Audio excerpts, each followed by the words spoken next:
Shalom, selamat pagi saudara-saudara sekalian. Pada pagi hari ini kembali kita berjumpa. Kami dari Jemaat Gereja Masih Advent Hari ke-7 Yosodipuro akan menyampaikan renungan singkat yang boleh mengawali segala aktivitas kita sepanjang hari ini.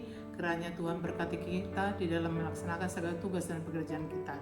Namun sebelumnya, mari kita berdoa. Maha besar Engkau Tuhan Allah Bapa yang kami puji dan sembah. Terima kasih Bapa, kami panjatkan kehadirat-Mu di mana Engkau Tuhan membimbing kami sepanjang malam.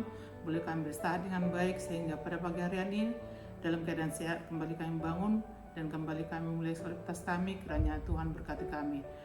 Sebentar lagi Bapak kami akan menyampaikan renungan singkat. Biarlah kiranya renungan ini boleh menguatkan iman percaya kami. Pada muka berserah Bapa, ampuni segala dosa kami. Di dalam nama Yesus kami berdoa. Amin.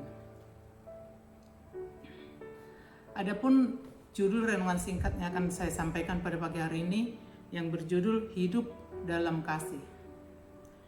Firman Tuhan yang tertulis dalam Roma 12 ayat 9 sampai 12 yang berbunyi demikian. Hendaklah kasih itu jangan pura-pura, jauhilah yang jahat dan lakukanlah yang baik. Hendaklah kamu saling mengasihi sebagai saudara dan saling mendahului dalam memberi hormat. Janganlah hendaknya kerajinanmu kendor, biarlah rohmu menyala-nyala dan layanilah Tuhan. Bersukacitalah dalam harapan, sabar dalam kesesakan, dan bertekullah dalam doa. Pada dasarnya manusia itu adalah makhluk sosial, artinya tidak bisa hidup sendiri tanpa memiliki hubungan dengan orang lain. Itu berarti seorang akan menikmati dan menjalani kehidupannya sebagai manusia yang wajar jika ia memiliki hubungan dengan orang lain. Inilah yang membedakan kita sebagai manusia dengan binatang. Jadi kita sebagai manusia tidak dapat hidup sendiri tanpa berhubungan dengan orang lain di dunia ini. Hidup mengasihi orang lain adalah ciri khas umat-umat Tuhan. Perintah Allah yang utama adalah saling mengasihi. Bukan semata-mata untuk menegaskan bahwa manusia itu adalah makhluk sosial, tetapi karena Allah adalah kasih. Supaya dapat saling mengasihi secara baik dan benar, Yesus meminta umatnya untuk senantiasa mendasarkan diri pada hubungan yang erat pada dirinya. Sebab Allah sendiri melalui Yesus Kristus telah mengasihi umat-umatnya dan memberikan nyawanya bagi umat-umatnya. Yang tertulis dalam Efesus 1 ayat 7, sebab di dalam Dia dan oleh darahnya kita beroleh penebusan, yaitu pengampunan dosa menurut kekayaan kasih karunia-Nya. Mereka yang melakukan perintah ini, Yesus menyebutnya sebagai sahabatnya yang menunjukkan adanya keakraban di antara umat Allah dan Allah sendiri. Dalam keadaan seperti ini, umat Tuhan akan lebih memahami apa kehendak Tuhan di dalam kehidupan mereka. Semua orang Kristen dari anak-anak sampai kepada orang tua dapat dengan mudah berbicara tentang kasih walaupun kenyataannya kehidupan Kristen kita seringkali bertentangan dari kasih itu sendiri. Ada sebagian orang yang berpikir bahwa ketika ia tidak punya masalah dengan orang lain, ketika ia selalu tersenyum baik dengan orang lain, maka ia sudah hidup dalam kasih. Namun lewat bacaan hari ini, kita akan belajar dari Paulus tentang bagaimana cara orang Kristen hidup di dalam kasih, di mana satu dengan lain saling mengasihi.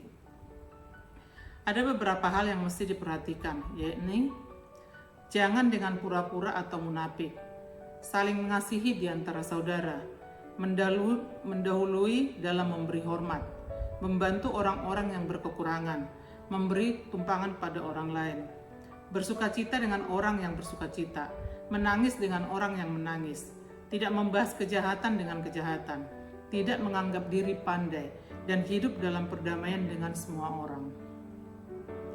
Dengan hidup saling mengasihi, umat Allah dapat menjalankan berbagai tugas panggilannya dengan baik dan menghasilkan buah bagi kemuliaan Allah dan kebahagiaan kehidupannya. Jemaat sebagai umat Allah mesti menempatkan hal saling mengasihi sebagai ciri khas kehidupan. Jikalau tidak, maka sebenarnya kita sedang merusak gereja jemaat itu sendiri. Bukankah banyak gereja jemaat yang kalau berbicara tentang kasih begitu bersemangat, tetapi melaksanakannya begitu berat? Akibatnya banyak yang kehilangan jati dirinya, bahkan tidak berbeda dengan organisasi-organisasi lain dalam masyarakat. Ketika kita berusaha untuk memahami dan mengerti apa yang disampaikan Paulus tentang hidup dalam kasih di sini, tentu tidak mudah untuk melaksanakannya. Sebagai orang-orang yang percaya kepada Yesus Kristus, kita tidak punya pilihan lain, kita harus hidup dalam kasih.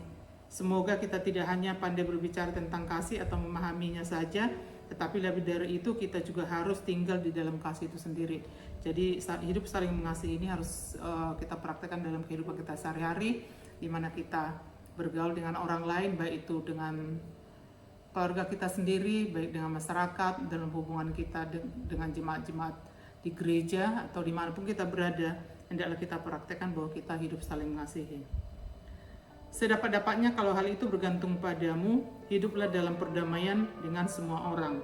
Yang tertulis dalam Roma 12 ayat 18. Jadi sebagaimana amaran yang diberikan oleh Tuhan kepada kita, di mana kita harus hidup saling mengasihi dalam kehidupan kita.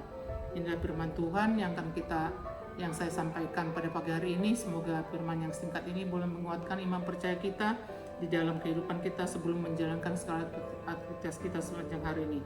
Semoga Tuhan menolong kita agar dimanapun kita selalu saling mengasihi, sebab Tuhan adalah kasih yang terlebih dahulu mengasihi kita umat-umatnya. Inilah firman singkat yang saya sampaikan.